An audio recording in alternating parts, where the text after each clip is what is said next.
Welcome to the mock draft review. I'm Jay Wall. I'm one of the newest members of Front Yard Fantasy, and we are going to be reviewing the mock draft for a 1QB half PPR Dynasty League. We're going to go team by team and talk about some things they did good, some things they did bad. So just stick with me, and we're going to start off with team number one, JT. Jonathan Taylor is obviously a smash at the 101. He's going to go 101 in almost every single Dynasty League when it comes to 1QB leagues. And then I love the value that they got on Dallas Goedert and Trey Lance with his rushing upside. Jimmy G and the 49ers are already looking for trade partners, so there is no chance that Trey Lance doesn't start for them going into next season. And I was all about them taking a chance on Michael Gallup with his injury, but in the 10th round, I feel like that's a really good value. And then to target Jacoby Myers in the 11th is someone who was one of the most targeted players for the Patriots, and he's going to continue to grow with Mac Jones. I didn't love the 2-3 pick with Deontay Johnson and DJ Moore. I'd rather have Higgins, Debo, and Godwin, who were all drafted right after them. Aaron GPFF drafted Elijah Moore a round or two too early for me. I'd rather have guys like Lockett, Montgomery, Pittman, Amari Cooper, TJ Hawkinson, and Brandon Ayuk, among others. This is a young team built for the future, but I expect them to finish towards the bottom of the league in 2022. And then heading into the second spot, team two, the value that Zeke 99 got through the first 5 rounds is a thing of beauty. But the Gabe Davis pick was a bit too early. Yes, the Bills offense is dynamic, but Davis is a third option at best. You know, you have Stephon Diggs, you have Dawson Knox, and he's got a couple blow-up games here and there, and he's always going to do that. And I know everyone is riding off the hype that he had in that Kansas City playoff game, but I just don't think that he should be valued quite as high as he's going right now in drafts. I would have gone Hollywood Brown, Claypool, Darnell Mooney, Mike Williams, Brandon Cooks, and even Dallas Goedert here. They continue to get good value throughout the rest of the draft. My favorite pick was Josh Jacobs at the 411. He's never going to blow you away, but he's always been a consistent fantasy producer, and I don't know why he doesn't get more love. So I expect Zeke 99's team to be middle of the pack with upside to be top 3. And then in the third slot, team 3, Swamp Nola had one of, if not the best starts to the draft with Chase, Diggs, and Debo. And then to stack Allen with Diggs was huge. And I'm big on waiting on quarterbacks, especially in 1QB leagues. But if you are going to take a quarterback early, it is to stack with one of your wide receivers or tight ends. And so love what they did there. That is the exception. And I did like the CEH pick. But personally, I think I'd rather have David Montgomery, who's drafted right after him. And he got 3 other running backs in James Conner, Melvin Gordon, and Chase Edmonds to give him depth. But there's a lot of question marks there. All of them are free agents this coming offseason, and they have that upside to be starters. But again, too many question marks for me really to trust in that running back room. I did like the Ertz pick with Kmet following, and it gives you the immediate production with Zach Ertz, and then future production, and just to see how Kmet grows with that Bears offense with Justin Fields, and to see if his value can just shoot up the rankings. This team is stacked, but the RB room is the only thing that really worries me. But thankfully, like I said, he has 3 guys who should have a role, even if they're not the so-called starters. They'll have big enough roles where they can be contributors. And so this team is a contender without question. And then in the slot 4, team 4, we have Mozzie. I hope I'm saying that correct. And had one of my favorite teams in this draft. The chat was just going crazy during the live stream, and they could not stop complimenting this team.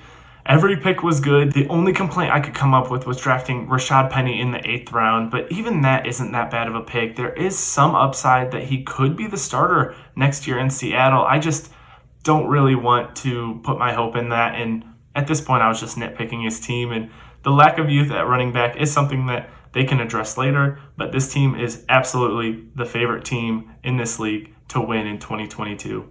And then moving on to the 5th slot, team 5. The first 4 picks were very solid, and I would have done the same exact thing, but I believe Yangi took Bateman way too early in the 5th round. I would have gone with Cooper, Pittman, Mahomes, Hawkinson, Freiermuth, basically every 8th rounder, and Mooney, Mike Williams, Brandon Cooks even. I just feel like Bateman is valued too high at the moment with how that Ravens offense goes. It runs through Mark Andrews. It runs through Marquise Hollywood Brown. They're getting J.K. Dobbins back, which means they're going to want to run it more. And so this team is a really good team, but I think it's a team that could really go either way. And then in the 6th spot, we have Team 6, which is Randoms, who drafted Christian McCaffrey at the 6th pick overall, which means that they've needed to build their team as a win-now team. And they did just that. They got Cooper Kupp in the 2nd round and Derrick Henry in the 3rd, which is one of the best win-now starts you could ask for. And then followed that up with Darren Waller, who I expect to have a bounce-back year, especially when he gets healthy, and to be a top 3 tight end next year. I love how they started, but I think they could have waited on quarterback. Instead of going Kyler Murray so early, I think they could have got someone like Brandon Ayuk or Zeke. Again, it's a win-now team. Zeke, I think, really could help that. But outside of that, the Gaskin pick was the one that I just did not like at all. I know it's one of the late round picks and whatnot, and it doesn't matter that much, but Gaskin just offers no upside in that offense, and I would have pivoted to someone who could offer that future upside, especially since they're a win-now team, someone who I can even just stash on the end of my bench, like a Nico Collins or a Josh Palmer. I'm not exactly sure where those guys went, but guys like that who could really have a role. But this is a top team. The only thing is health has been a problem for a few of their players, and so that's something to think about. But again, if this team stays healthy, that team is just going to tear up this league. In the 7th slot, Team 7, Super Team took a risk by going Pitts with their 8th pick, but failed to build a super team in the end. Taking Javonte Smith in a run-heavy Eagles team is ambitious in the 4th round. Along with taking Herbert over Mahomes, I have Mahomes in a tier over Herbert. And so that was, of course, we're picking hairs when it comes to quarterbacks in one quarterback leagues, but I think Mahomes just offers a lot more safety with his contract. And then after that, just getting a lot of backup running backs and wide receivers who aren't close to being the first options on their own teams.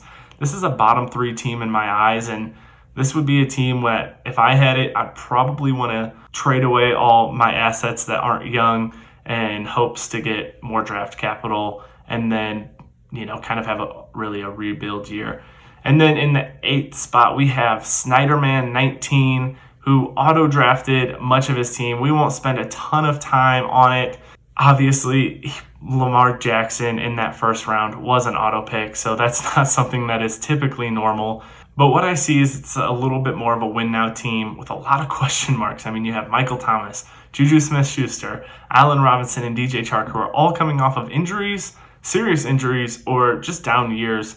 They need multiple of these players to have bounce-back years for them to be a real contender in this league. But yeah, I expect them to finish towards the bottom. And then in the 9th spot, we had Chief Sosa FF's team, who really, when I first looked at it, gave me middle-of-the-pack vibes. Got a little youth mixed with some older players, which I always love to do in Dynasty leagues. And I love his starting 3 wide receivers. But I don't like the Terrace Marshall pick at all. He had a hard time getting onto the field when if he was really actually good, he would have been able to step into that wide receiver 3 spot, no problem, in Carolina, but never really did that. I don't see much upside with Terrace Marshall. I'd rather have any of the wide receivers drafted in the 12th round over him, but I love the upside pick with the tight end, Irv Smith Jr. His RB room is one that can hold down the fort, but they surely won't surprise you. But again, they'll offer you that fairly consistent play in fantasy points, which you can't ever argue with. And then this team really is sneaky, and it could make its way through the playoffs. And I really do like teams like this because it does feel like an underdog kind of team. And then in the 10th spot, Team 10, this is my team. And after the draft, I looked at my team and I felt like it was a very mediocre draft for me. My wide receiver room is loaded. I think I was a little too focused on picking up all the wide receivers, but it was loaded with Devontae Adams, Tyreek Hill, DeAndre Hopkins, Amari Cooper, and Mike Williams. But my running backs are fairly questionable, and so there's a lot of risk involved there. The tight ends will do the trick, and Mac Jones was a really good pick for me in the 12th round. It was the last round of this draft, and it's just a 1QB. So I think he can hold down the fort and offer me enough for it to work. And my team's a little above average. It's not going to make it very far in the playoffs. I would not expect that. But looking back, I think I should have taken Mahomes over Amari Cooper to get that Hill-Mahomes stack. And then in the 11th spot, Team 11, Jordan went RB heavy. And then I ended up just giving him the stack of Mahomes and Kelsey when I could have had a similar stack myself, and he definitely took advantage of that, and I think it's just a great pick for him. And his wide receivers aren't very good, but if he rides the waiver wire and drafts well in this strong rookie wide receiver class, he could easily find himself as a contender this year. And the biggest takeaway for me out of this was I would have gone with someone like Robert Woods, who offers a lot more safety than someone like Courtland Sutton, who is only good when Jerry Jeudy is injured, and obviously you can't predict injuries. And then I would have taken another wide receiver in the 11th round rather than taking Tua because, again, has Mahomes, and you can always basically go off the waiver wire if you need to. And then lastly, we have in the 12th spot JL's team, who is strong at every position except for quarterback, which is honestly a great position to be in one quarterback leagues.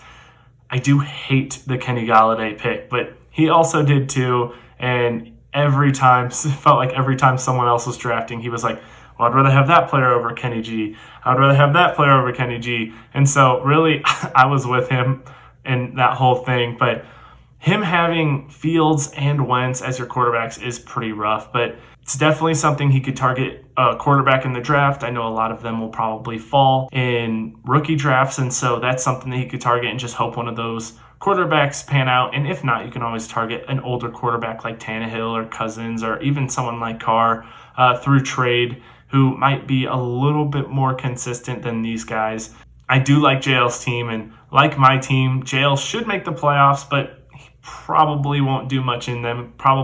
We'll both probably have a first round exit. And so I want to thank you so much for watching this mock draft review. Make sure to like, subscribe, hit that notification bell, and drop a comment and let me know what you think about this mock draft and what you would have done differently.